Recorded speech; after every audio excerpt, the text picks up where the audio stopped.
kejanggalan dari KCIC yang menyeret nama Joko Widodo ke dalam pusaran dugaan korupsi. Kenapa KCIC dibangun antara Bandung ke Jakarta dan sebaliknya, dengan urgensi yang sangat-sangat sedikit atau bahkan tidak ada sama sekali.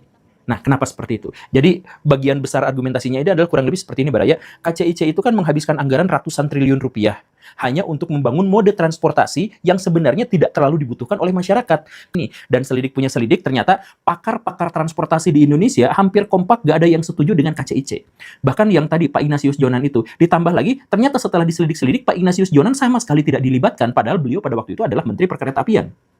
Nah, yang membuat ini memunculkan kecurigaan yang sangat besar itu adalah ketika pakar-pakar transportasi tidak dilibatkan, yang justru menangani KCIC di Indonesia itu siapa coba? Ibu Rini Sumarno. Siapa dia? Beliau itu adalah orang yang sekarang oleh media sering digambarkan ada di lingkaran mafia, migas.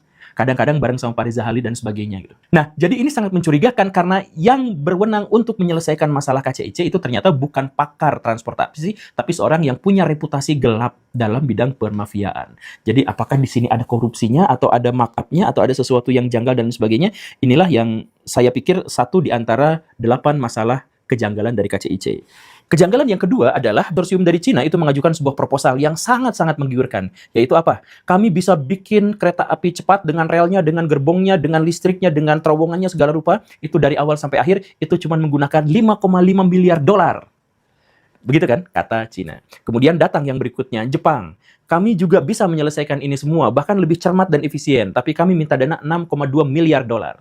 Nah, Jepang pada waktu itu, ini tahun 2014-an atau 2013-an lah ya, Jepang pada waktu itu punya reputasi yang lebih baik dibandingkan perusahaan-perusahaan Cina. Kalau sekarang kita bisa memperdebatkannya, tapi pada waktu itu Jepang itu masih lebih unggul. Nah, ditambah lagi, yang lebih mengenakan dari Jepang itu adalah tawaran bahwa walaupun anggarannya sedikit lebih mahal, tapi bunganya jauh lebih kecil, yaitu 0,1% per tahun.